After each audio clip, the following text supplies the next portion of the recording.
yang saya tanyakan begini, Romo. Yesus yang adalah Tuhan, punya Tuhan nggak? Engkau mau ambil dari Yohanes 20. Di situ nanti saya akan jelaskan secara hermeneutiknya. Saya akan karena tidak ada jawaban. Engkau bilang, lari bagaimana? Inikah kelas yang Edis TV yang kamu pakai? Dia bilang Yesus sendiri. Dia sudah terjebak. Dia sudah terjebak ketika dia bilang Yesus sendiri. Terjebak. Inikah yang ada rumah apologet mau bela kekristenan? Ngawur betul, Edis. Triknya seperti itu sebenarnya. Yang momen terkeren ya, momen terkeren, Pater. Ya, Kolose 2:9, Yesus membasuh kaki. Iya, sampai ke membasuh kaki. Dan lucunya dia bilang yang membasuh kaki adalah hamba.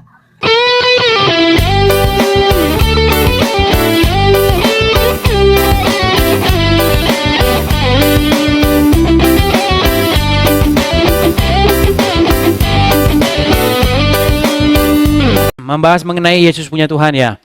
Oke, Bang Edis bisa sebut ayatnya nanti biar ada yang baca. Oke, jadi sambil kita ngobrol-ngobrol lah ya, biar kita tambah-tambah ilmu ya.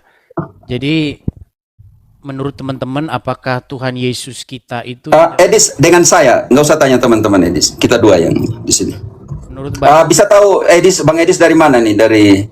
Dari denominasi Protestan, tetapi dari aliran mana? Saksi Yehova atau Adventis atau mana? Protestan. Ya, Protestan kan ada 60.000 Bang Edis. Saya kan Katolik, Roma, ritusnya. Bang Edis bisa beritahu, Bang Edis Protestan, tetapi dari 60.000 saya bingung Bang Edis. Kita kan ngobrol kan, nggak apa di sini. Kalau saya sih nggak menganggap diri saya denom mana saja. Saya gereja Protestan, ke gereja mana aja bisa, ke gereja Bethel bisa, ke gereja HKBP bisa, ke gereja. Jadi Om Edis bisa mengkategorikan diri sebagai Protestan relatif. Non denominasi gitulah. Jadi Om Edis mengkategorikan diri sebagai Protestan relativisme, semua sama begitu? Enggak juga sih, cuman kalau saya ke gereja mana? Ya kalau enggak juga maksudnya Om Edis. Jadi Om Edis ini dari semua denominasi ini, Om Edis lebih kemana sih? Protestan. Ya, Protestan yang mana maksudnya begitu Bang Edis? Yang mana aja sih nggak masalah. Berarti Om Edis ini Protestan tapi relativisme. Suaranya begini gimana? Ini lebih keras? Oke. Iya. Ya sekarang pas. Oke. Kalau kan saya kan punya pendirian Bang Edis. Saya pastor Katolik Roma, selesai. Bang Edis ini dari sekian 60.000 denominasi di dunia ini Protestan ini, Bang Edis lebih kemana? Kalau saya sih ya, kalau saya dilahirkan itu dari HKBP saya, gereja orang tua saya. Cuman saya nggak membawa-bawa nama gereja gitu. Kalau saya sih, saya lebih senang pengajaran Kristen yang Alkitab begitu, tanpa memperdulikan denomnya gitu. Oke. Kalau denom itu menurut saya buatan para pendiri-pendiri gereja gitu, para pendiri aliran gitu. Berarti Om Edis ikut siapa? Ikut Tuhan Yesus. Tunjukkan dalam kitab suci Bang Edis ikut Tuhan Yesus. Kalau di dalam Alkitab nggak ada tulisannya bahwa Edis ngikut Tuhan Yesus, nggak ada. Ya, saya bukan tanya Tuhan Yesus, tetapi saya tanya Edis ikut Tuhan Yesus yang mana? Tuhan Yesus yang di dalam Alkitab. Ya, yang macam mana Tuhan Yesus dalam Alkitab? Tuhan Yesus yang punya Tuhan. Tuhan Yesus yang punya Tuhan. Kalau Tuhan Yesus yang punya Tuhan, artinya Tuhan Yesus bukan Tuhan. Enggak, saya nggak bilang begitu. Ya, ya. Kalau saya punya bapak, bukan berarti saya bukan bapak, gitu. Iya, saya mengerti itu. Tetapi sekarang kita omong dalam Tuhan. Kalau Yesus punya Tuhan, artinya Yesus bukan Tuhan. Atau Yesus juga Tuhan, tetapi dia punya Tuhan. Ya, Yesus Tuhan dan punya Tuhan. Gitu. Oke, sekarang engkau tunjukkan dalam kitab suci bahwa Yesus Tuhan dulu. Dan dia punya Tuhan. Di dalam Yohanes 13 ayat 13, coba bisa dibacakan? Tolong bantu. Yang pertama engkau harus tunjukkan Yesus Tuhan dulu. Ambil, saya ada kerjaan sedikit ya. Saya ngedit. Ya, tidak apa, Edis. Ya, engkau harus tunjukkan sekarang Yesus Tuhan dulu, setelah itu Yesus punya Tuhan. Di dalam Yohanes pasal yang ke-13 ayat 13. Silakan dibaca. Yohanes 13 ayat 13. Kamu menyebut aku guru dan Tuhan, dan katamu itu tepat, sebab memang akulah guru dan Tuhan. Oke. Berarti dia adalah guru dan Tuhan, dan kamu menyebut aku guru dan Tuhan. Benar bahwa aku guru dan Tuhan. Artinya Om Edis bilang Yesus, kitab suci mengatakan Yesus itu Tuhan. Ya. Oke. Yesus ini Tuhan, substansinya seperti apa? Apa itu substansi? esensi. Contohnya begini kan. Tadi kan Edis bilang, saya punya bapa, saya tidak bapa. Tetapi bapanya Om Edis adalah manusia dan Edis juga manusia. Ini yang kita namakan esensi atau substansinya tetap manusia, walaupun fungsi sebagai bapa dan fungsi sebagai anak berbeda. Saya nggak ngerti bahasa-bahasa Bang Cafe. Oke, bapamu manusia, Edis? Ya, Engkau manusia? ya, Oke. Dua-duanya manusia, ya. tetapi fungsi bapamu dan fungsi Bang Edis berbeda? Fungsi apa itu? Kita ambil contoh, taruh mamamu di samping. Kalau sama fungsinya antara engkau dan bapamu atau bapak saya dan saya, kasihan mama saya karena Fungsi seksual gitu maksudnya? kita ambil fungsi saja. Kata fungsi itu. Bapak dia buat apa, anak dia buat apa? Atau Saya nggak peran? ngerti bahasa Bang Cafe, anak buat apa maksudnya gimana? Buat apa-apanya maksudnya? Oh ya, Bang Edis pernah belajar filsafat nggak? Filsafat bahasa? Enggak. Oh ya, keseluruhan ada di sini. Contohnya nih, Bang Edis. Kalau Bang Edis punya istri dan Bang Edis punya anak, Bang Edis manusia. Kita jadi bahas saya ini, bukan bahas bapak dan Bukan, ibu. contoh, saya contoh. Bukan, kalau pakai contoh nanti agak sedikit tambah kemana-mana gitu. Maksudnya Nanti kan esensi Yesus itu apa? Esensi Yesus itu? Tadi yang kau bilang Allah, oke Allah. Nanti kita penting. Nah, Contohnya kita ini. nggak bahas Allah tadi, Tuhan yang kita bahas. Oh iya, Tuhan dengan Allah berbeda. Tadi abang tanya kepada saya, Ya, apakah sekarang Yesus pertanyaan saya, Tuhan? Tuhan dan Allah berbeda. Ada kemiripan dan ada perbedaan. Peran. Ya, maksudnya fungsi itu peran. Makanya kita kembali dari situ. Oke, itu penting sekali. Nanti kita pakai Tuhan, oke lah. Fungsi Yesus itu apa? Oke, Allah mengutus, Yesus merealisasikan. Seperti Bapa mengutus aku. Aku datang dalam kehendak Bapa. Bapa lah yang mengutus aku. Di sini fungsi Bapa mengutus, anak melakukan. Oke, setuju saya dengan Makanya itu. makanya itu substansinya tetap bahwa mereka Allah. Nah, saya nggak ngerti substansi itu apa. Maksudnya tadi, saya sudah beri contoh ya, Edis. Makanya saya Enggak, jangan ke contoh yang lain begini. Maksudnya substansi Yesus itu apa yang dimaksud dengan substansi esensi, Yesus? tahu nggak esensi? Iya, coba jelaskan dulu apa esensi Yesus. Saya pakai contoh. Enggak, Contohnya, jangan pakai contoh lagi, nanti kemana-mana. Apa yang disebut dengan esensi Yesus? Allah mengampuni, Yesus mengampuni. Pekerjaan atau esensi? Dalam karakter ini, engkau jawab saja, Allah mengampuni? Ya, Oke, hanya Allah yang bisa mengampuni? enggak juga. Berarti siapa juga yang bisa mengampuni selain Allah? Murid-murid juga bisa mengampuni ketika diberikan Roh Kudus kepada mereka. Oke, artinya di situ ada kesamaan esensi sebagai manusia. Kesamaan esensi. Saya nggak ngerti bahasa-bahasa yang begitu. Kesamaan esensi sebagai manusia maksudnya apa itu? Waduh. Makanya persoalan besar saya anjurkan Om Edis supaya belajar sedikit filsafat. Oke, tapi sebelum ke situ, Bang, maksud saya begini. Kita biar nggak melebar kemana-mana, apakah tokoh Yesus di dalam Alkitab yang kita baca itu seorang ateis? Siapa bilang Yesus ateis? Sedangkan dia sendiri Allah. Oke, Atau apakah dia sendiri Tuhan? apakah dia seorang ateis? Kalau dia itu Allah, kenapa? Engkau tahu itu kata ateis dari kata apa? Begini, apakah Yesus Etimologinya. manusia? Apakah Yesus manusia? Jangan dulu, dari kata ateis, jangan dulu. Engkau jelaskan apa itu ateis kepada saya. Ateis adalah A, itu artinya dia menafikan atau tidak, dan theos artinya Tuhan begitu, atau Elohim begitu. Ateis adalah ateis artinya menolak keberadaan daripada teis atau theos begitu. Oke, sekarang pertanyaan saya, pertanyaan engkau bagus. Yesus itu ateis. Bagaimana Yesus ateis sedangkan dia itu adalah theos itu sendiri? Oke, berarti Yesus bukan manusia ya? Yang ini yang nanti akan saya jelaskan. Kita belum masuk ke tema itu dalam union hipostatika. Kita masih dalam Enggak, saya nggak ngerti bahasa-bahasa begitu. Union hopos, saya nggak ngerti gini. Pakai bahasa-bahasa Nanti saya jelaskan yang dengan kita kitab sama-sama suci ngerti di tangan. gitu. Nanti Gimana? saya jelaskan dengan kitab suci di tangan. Makanya kita di sini harus selesaikan dulu determinologi atau terminologi. Oke, penting sekali di sini saya mau tanya. Sekarang engkau sudah buktikan bahwa dalam Yohanes 13:13 tadi bahwa aku adalah Tuhan. Oke, ini penting sekali. Aku adalah Tuhan. Sudah begitu. Sekarang engkau harus buktikan ke saya bahwa Yesus punya Tuhan. Oke, baik. Jadi kata Tuhan yang saya pahami di situ adalah Tuhan, kurios, Tuhan. Artinya lawan kata daripada hamba. Saya tanya dulu sama Romo Cafe, apakah setuju? Kyrios itu bukan Kyrios Tuhan itu dalam T kecil. Kristus. Kristus. Oke. Oke, Ini baik. penting sekali. Begini Bang Romo, biar enak kita ngobrolnya Bang ya, gini. Ketika Yesus berkata, kamu menyebut aku guru dan Tuhan, katamu itu memang tepat, memang akulah guru dan Tuhan. Aku yang adalah Tuhan, itu malah membasuh kakimu, malah melayani kamu, begitu. Artinya, kata Tuhan di situ, maksudnya adalah Tuhan, lawan kata dari pelayan. Apakah Romo Kapi setuju dengan saya? Saya tidak setuju karena nanti saya buktikan dalam ayat. Sekarang baca ayatnya, Filipi 2 ayat ke-6. Bukan, kita ke Yohanes 13, jangan ke yang saya Filipi. jelaskan di situ dikata hambanya di situ, engkau harus mengerti di situ dulu. Ke Karena Filipi secara dulu. biblis dia omong seperti ini. Di dalam Filipi 2 ayat 6 akan dikatakan seperti apa? Lanjut sampai 11. Bantu dulu supaya kita bisa Filipi 2 mengerti. ayat 6.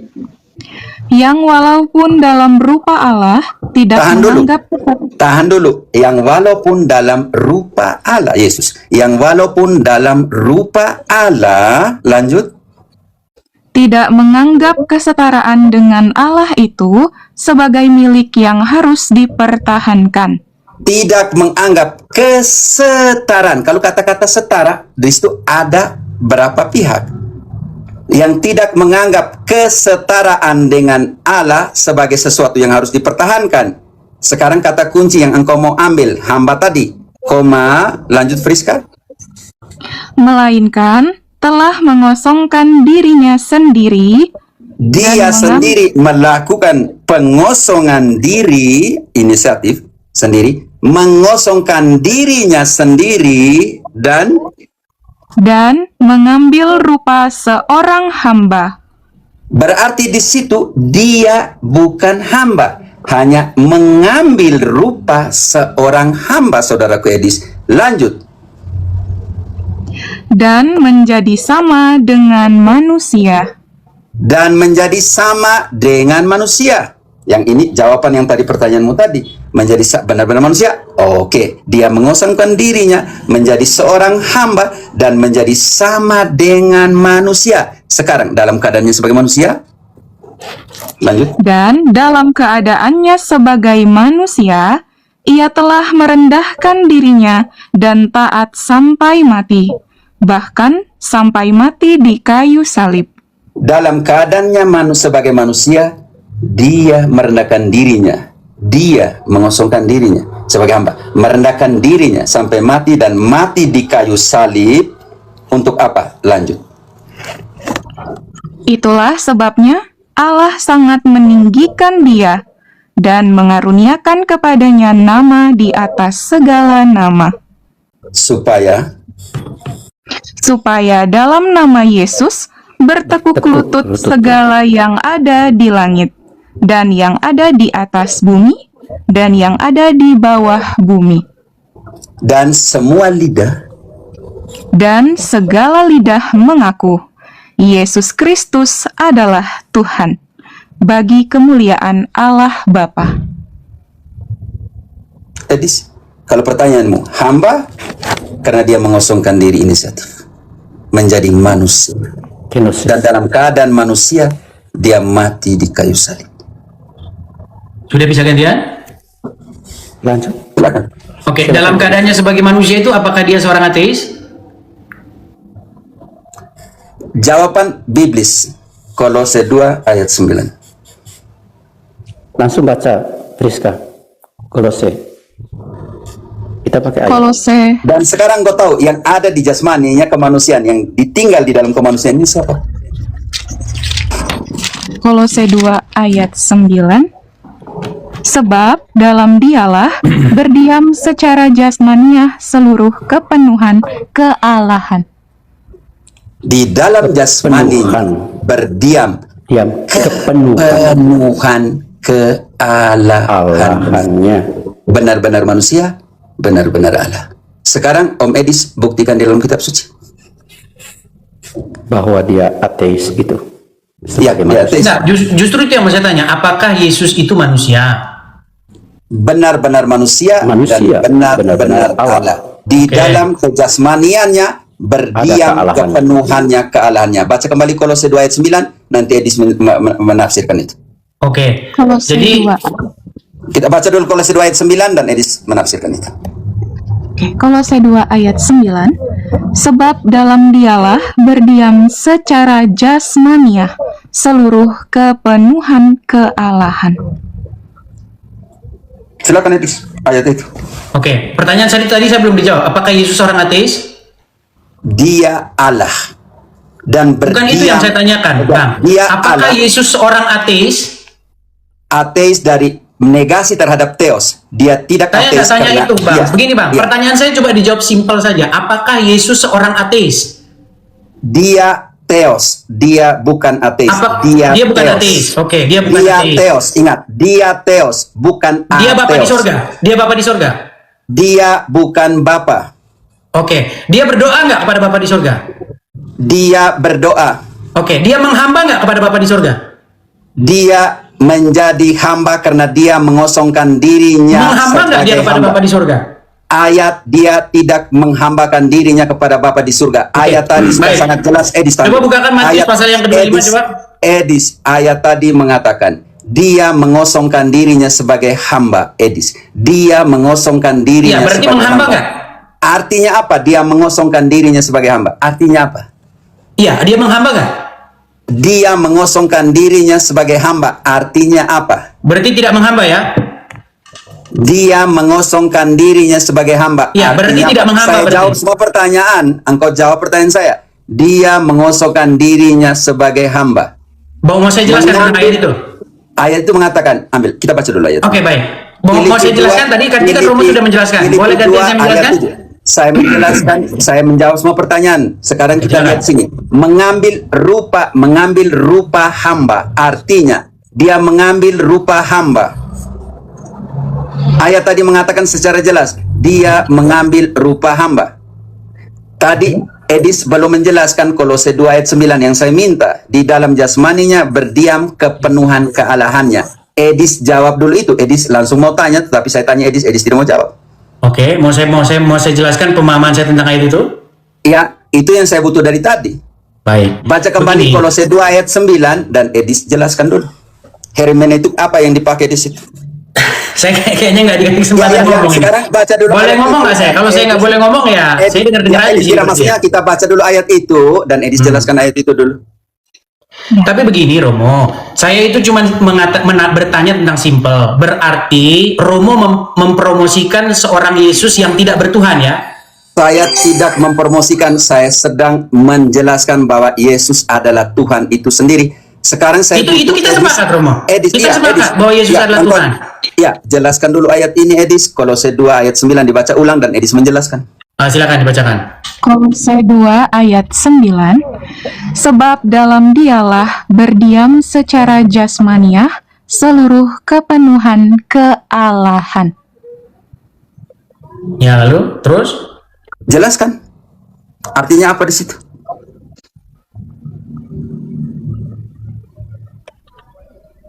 Oke, baik ya. Jadi kalau kita berbicara itu sebenarnya berbicara tentang otoritas, di mana Yesus sang pemilik otoritas, dia tidak menganggap bahwa dia itu harus dilayani, melainkan dia malah menjadi pelayan. Sekalipun Yesus adalah Allah, yang artinya adalah sang pemegang otoritas, yang kepadanya seseorang itu harus melayani, justru dia malah mengambil rupa hamba. Artinya, Yesus yang seharusnya dilayani malah melayani. Begitu. Itu tidak berbicara bahwa Yesus adalah Allah Bapa. Seperti Edis, itu. tahan Itu dulu. pemahaman saya. Edis saya potong. Baca kembali Terus? ayat. Kolose 2 ayat 9 tidak omong tentang pelayan, tidak omong tentang hamba. Baca kembali Friska, mungkin Edis tidak dengar. Kolose 2 ayat Oke, 9. coba dibaca penuh saja, dibaca dari ayat sebelum-sebelumnya sama sesudahnya coba.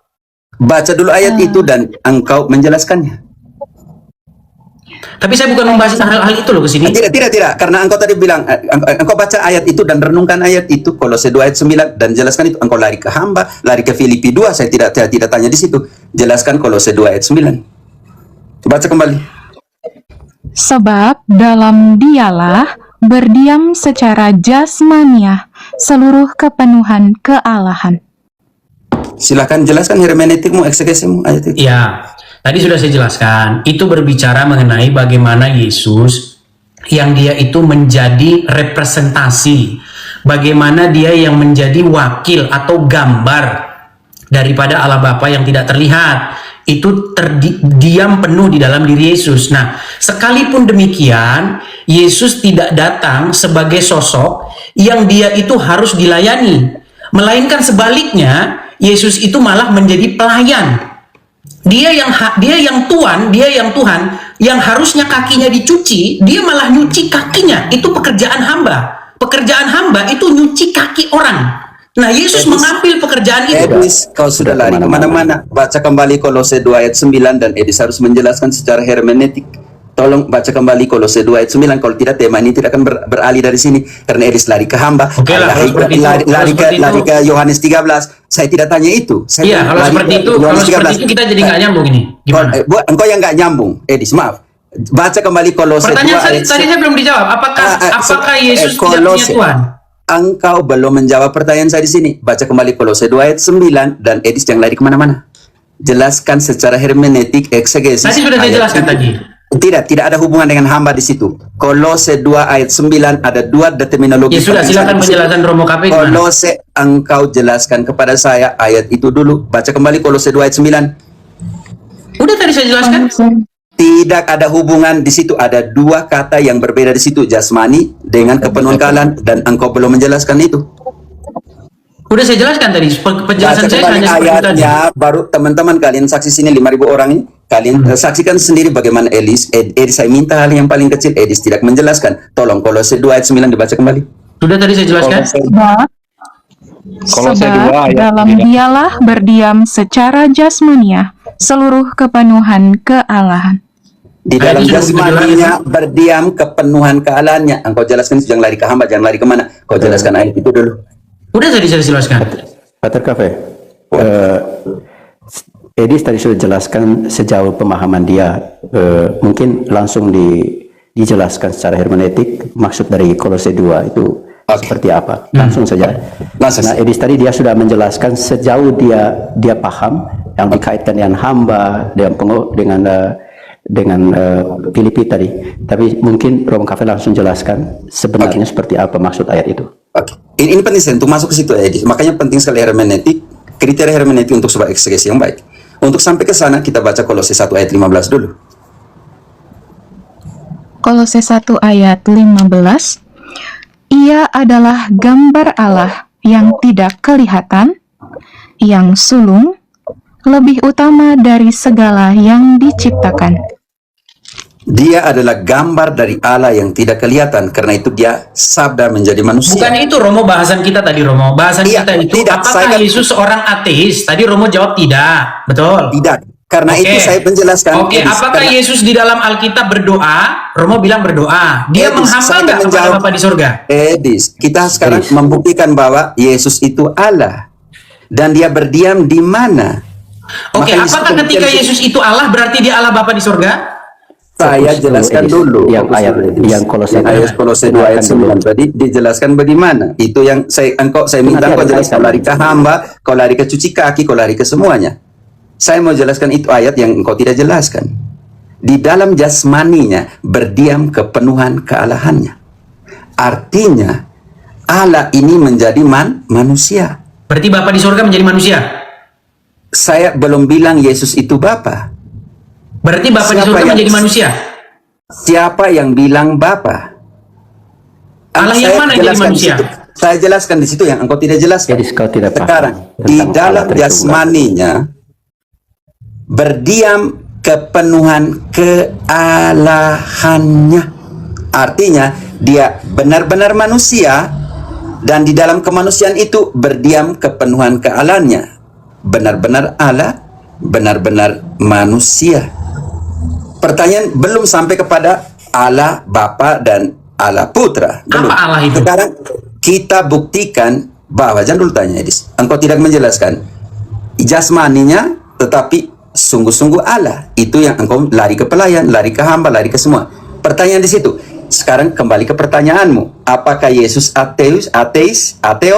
Saya bilang tidak. Karena Yesus itu Theos sendiri. Dia benar-benar Theos. Artinya kalau Dia ditambah, benar-benar Allah Bapa. saya tidak bilang Bapa. Jangan tambahkan sesuatu yang saya belum bilang. Oke, apa artinya Yesus Allah itu? Dia itu Allah, artinya apa? Makanya sekarang saya menjelaskan kenapa Yesus itu Allah. Dan sekarang saya jelaskan bagaimana Allah ini menjadi manusia dan tinggal di antara kita. Dan dia mengambil rupa hamba dan menjadi sama seperti manusia. Allah inilah yang menjadi manusia. Tapi nanti kita buktikan, ini Bapa atau bukan. Itu yang kau maksudkan, saya santai saja. Makanya saya bilang di sini, engkau ini dari idemu berpikir, engkau ini lebih kepada saksi Yehova. Kamu Vanes. Enggak, kita nggak bicara denom di sini. Tidak. Tidak, bukan bisa. Tadi mentalitas berpikir antara dua. Arianisme penuh saksi Yehova atau setengah Arianisme unisitarian atau yang namanya onenes. Tetapi saya tidak mau saya sentuh, tetapi saya akan menyentuh mentalitas berpikir mereka. Pertanyaan saya di sini, Yesus Allah? Iya. Dia sendiri? Maksudnya dia sendiri gimana? Ya, maksudnya dia sendiri saja? Gini Romo, ketika Yesus itu adalah Allah, bukan berarti Yesus itu Allah Bapa. Yesus Allah, arti daripada Allah itu adalah otoritas. Jadi Yesus itu memegang otoritas, makanya dia Allah. Dari mana dia dapat otoritas? Dari Bapa di sorga. Yesus tidak punya otoritas. Kalau begitu, dia hanya terima otoritasnya dari Bapa. Dia menerima otoritas itu dari Bapa di sorga. Nah, makanya sekarang pertanyaannya, apakah Yesus yang dia adalah Allah, apakah dia punya Tuhan atau punya Allah? Oke, penting sekali pertanyaanmu. Saya tahu engkau mau ambil dari Yohanes ketika Yesus bangkit di dalam Yohanes 20. Santai saja. Tetapi di sini pertanyaan saya, Yesus sendiri atau dia bersama dengan Allah Bapa? Yesus sendiri yang adalah Allah, yang adalah Tuhan, apakah dia berdoa? Yesus sebagai Allah berdoa nggak? Bukan. Pertanyaan, saya sudah jawab pertanyaan, sekarang satu-satu dong pertanyaan. Pertanyaan saya di sini, Yesus itu sendiri atau bersama-sama dengan Allah Bapa? Yesus itu sendiri. Yesus itu sendiri. Oke. Yesus itu sendiri, dia adalah Tuhan dan Allah. Betul? Sekarang kita Sedikit Romo, biar saya agak sedikit mengkonfirmasi aja ini. Biar tadi Romo ngomongnya udah panjang lebar, saya dengar. Saya boleh bicara nggak kira-kira? Ya, Kira-kira saya boleh bicara nggak? Kalau misalnya saya nggak boleh bicara, berarti room ini kayaknya dengan ngasih ayat kesempatan bahwa bicara. Yesus itu sendiri. Tunjukkan dengan ayat bahwa Yesus itu sendiri.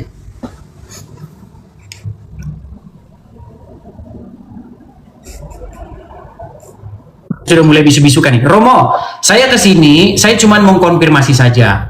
Yesus sebagai Tuhan, sebagai Allah itu, dia punya Tuhan dan punya Allah nggak? Ya, makanya pertanyaan di sini, Yesus itu Romo sendiri. tidak Engkau jawab. bilang. Gini, jawab saja Ya, simpel. tidak, saya akan Yesus jawab. yang adalah manusia, yang adalah Tuhan, yang adalah Allah, punya Tuhan nggak? Di situ makanya kita akan di situ Romo akan tidak jawab. dijelaskan. Pertanyaan saya tidak akan- dijawab. Saudaraku, saya akan menjawab. Romo tidak Makanya di jawab. situ- Romo berbelit-belit kemana-mana. Gini, Bukan yang saya berbelit, tanyakan saudara. begini Romo. Yesus yang adalah Tuhan, punya Tuhan nggak? Engkau mau ambil dari Yohanes 20. Di situ nanti Oke lah, saya akan saya permisi jelaskan ya, kalau secara seperti itu. Baik, terima kasih, hermeneutiknya. Romo. Terima kasih, teman-teman. Saya akan Ya, karena tidak ada saya jawaban. ulang. Oke, Engkau bilang, lari bagaimana? Inikah kelas yang Edis TV yang kamu pakai? Dia bilang Yesus sendiri. Dia sudah terjebak. Dia sudah terjebak ketika dia bilang Yesus sendiri. Terjebak. Kenapa? Ya. Karena Yohanes 16 ayat 32. Makanya dia takut. Saya tahu dia akan mau lari kepada Yohanes 20. Sekarang Betul, Yohanes 16 ayat 32. Tadi ingat Edis TV bilang Yesus sendiri. Yesus sendiri, dan saya tanya ayat, dia tidak mau beritahu, maka dia lari dari sini. Bilang saya berbelit-belit.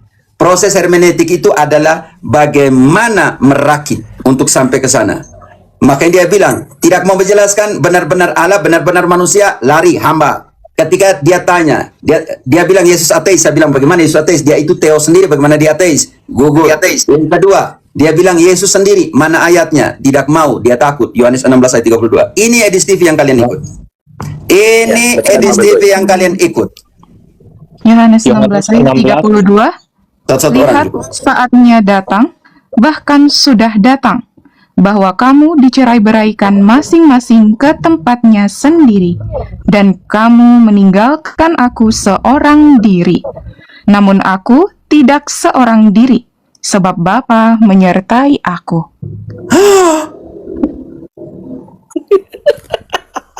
Baca kembali. Pengikut Edis TV dan Edis TV tidak pernah dengar. Edis TV kau bundir di sini. Lari kan? Baca Kak, baca Kak. Ya, Baca kembali. lihat, saatnya datang, bahkan sudah datang, bahwa kamu dicerai-beraikan masing-masing ke tempatnya sendiri, dan kamu meninggalkan aku seorang diri. Namun aku tidak seorang diri, sebab Bapa menyertai aku.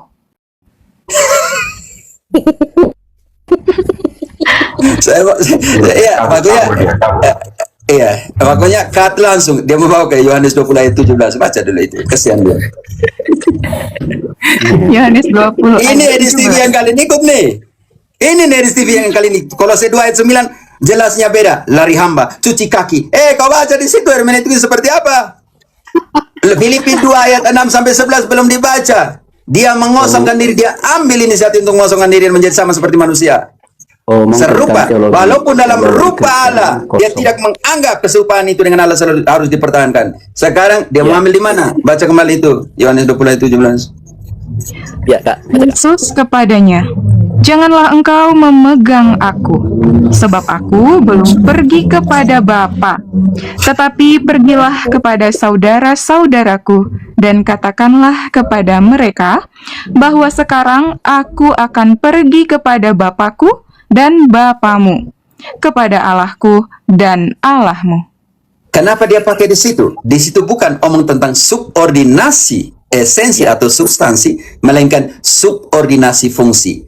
Aku datang dalam nama Bapa. Aku datang dalam nama Allah. Di mana?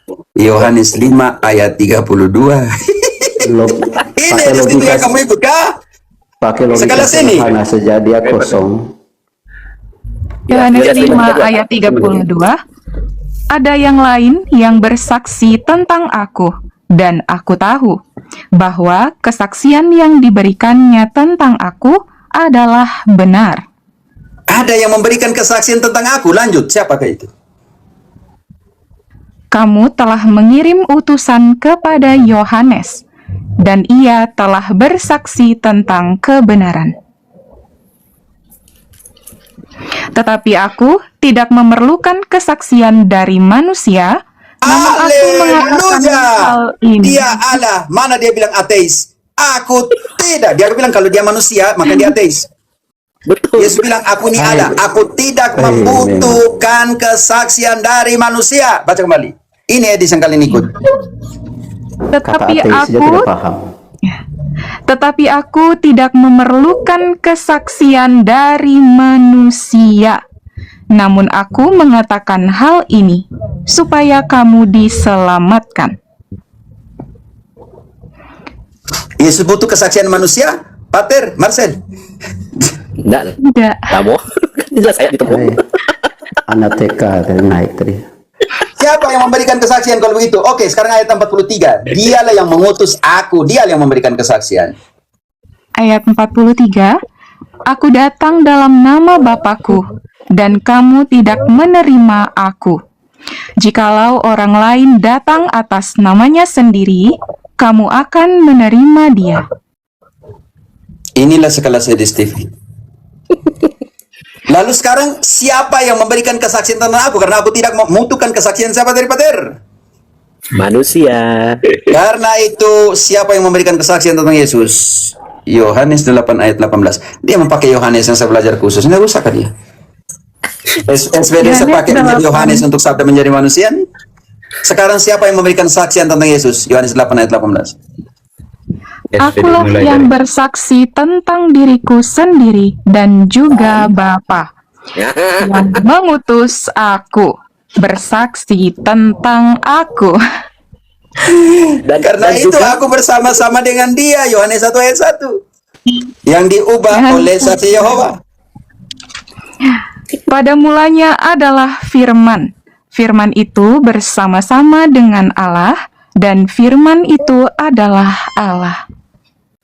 Dan firman itu adalah Ah, Otaknya nggak nyampe untuk pahami Injil ayat Yohanes itu. 14. Dan firman itu yang ada Allah jadi apa? Firman itu telah menjadi manusia Tahan dan dulu. diam di Dan diam di antara kita. Dan firman Allah itu telah menjadi manusia. Ada dua hal di situ. Allah, manusia. manusia. Allah, jasmani. Karena itu Kolose 2 ayat 9, di dalam jasmaninya, di dalam manusianya, berdiam kepenuhan dia sebagai walah. Allah. Bagaimana dia punya Tuhan? Karena makanya gagal di situ, dia tidak berfilsafat, dia tidak tahu apa itu subordinasi fungsi dengan subordinasi substansial. Sensasi. Dia dua yang Nggak mengerti, dia nggak mengerti. Omong filsafat, omong substansi, esensi, dia tidak mengerti. Apalagi memahami Injil Yohanes. Inikah yang ada rumah apologet mau bela apa Aduh. kekristenan? Ngawur betul, Edis. triknya seperti itu sebenarnya. Yang momen terkeren ya, momen terkeren Pater. Ya, Kolose 2:9, Yesus membasuh kaki. Iya, sampai ke membasuh kaki. Dan lucunya dia bilang yang membasuh kaki adalah hamba. Jika aku dan Tuhan memberikan contoh itu kepadamu, itu yang kita mau baca, maka kamu juga harus membuatnya itu. Dan dia tidak tahu bahwa konteks Yohanes 13 itu adalah pemberian hukum baru. Dia tidak mau baca sampai 34. Inilah hukum baru yang kuberikan kepadamu. 13:34. Ini mau bahas lagi yang SVD yang ambil Injil Yohanes. Nih mau bahas kan? Yohanes 13 ayat Sejak 34. novisiat sudah mulai hafal itu. Aku memberikan perintah baru kepada kamu, yaitu supaya kamu saling mengasihi. Sama seperti aku telah mengasihi kamu, demikian pula kamu harus saling mengasihi. Dan dia mencuci kaki siapa? Para Rasul. alasan dia membasuh kaki para rasul di ayat 1-nya. Oh, itu Injil tuh saya kadang baca menangis ya, karena buset, dia yang besar begini, dia yang kuat begini, dia adalah Tuhan memberikan contoh. Wow. Lalu kenapa kalau begitu dia hamba, dia pelayan, dia apa? Dia mengosongkan diri sebagai hamba. Makanya baca Filipi 2 ayat 6 selanjutnya, nanti saya baca dulu itu supaya langsung mati dia di situ. Makanya dia tidak mau sentuh ayat itu. Mau lari langsung ke 13, jangan dulu. Oke, 13 gampang. Alasan dia basuh kaki ayat 1. 13 ayat 1. Sementara itu, sebelum hari raya Paskah mulai, Yesus telah tahu bahwa saatnya sudah tiba untuk beralih dari dunia ini kepada Bapa. Sama seperti Ia senantiasa mengasihi murid-muridnya, demikianlah sekarang Ia mengasihi mereka sampai kepada kesudahannya.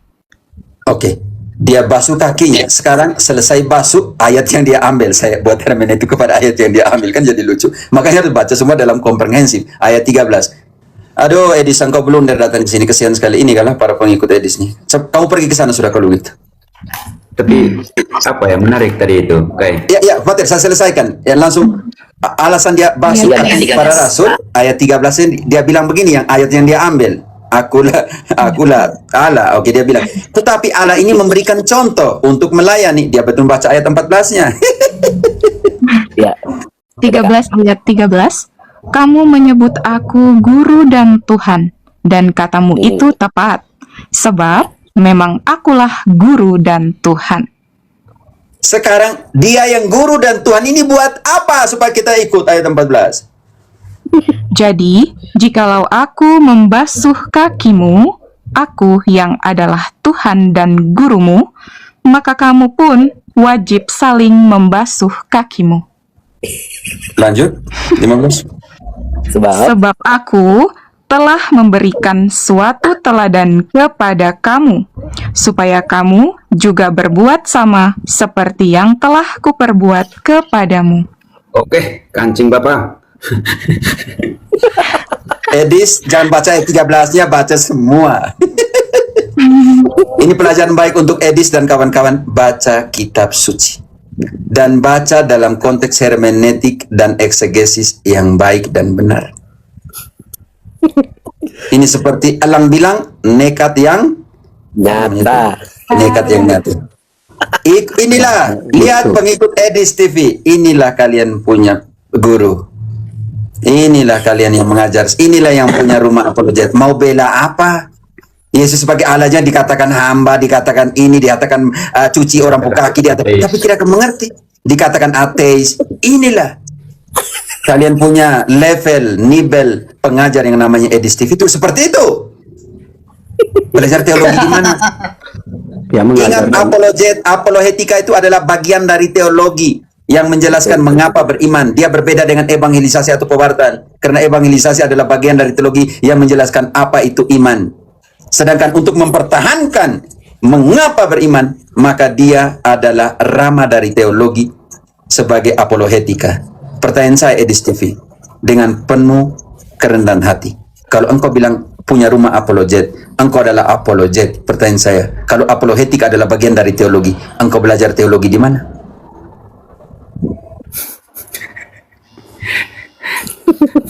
Friska harus tanggung jawab, harusnya sediakan air minum. Tadi dia minum terus. Iya, Harus air. betul. Narik dia lagi. Iya, tadi Friska scroll-scroll kan. saya mau Terus tidur, keundang, ada kepencet share. undang Bang Edis itu gitu. Terus tiba-tiba dia accept kan, tiba-tiba udah naik lah. Oke, sama Ini malam. ada yang bilang dia Edis KW gitu kan, ada yang bilang itu akun dia yang palsu. Rupanya pas dia bicara, kok suaranya suara Bang Edis. Iya, suara dia kan. Nah, itu. Ternyata blunder. Dia sini bundir tadi. Kesian sekali Edis TV.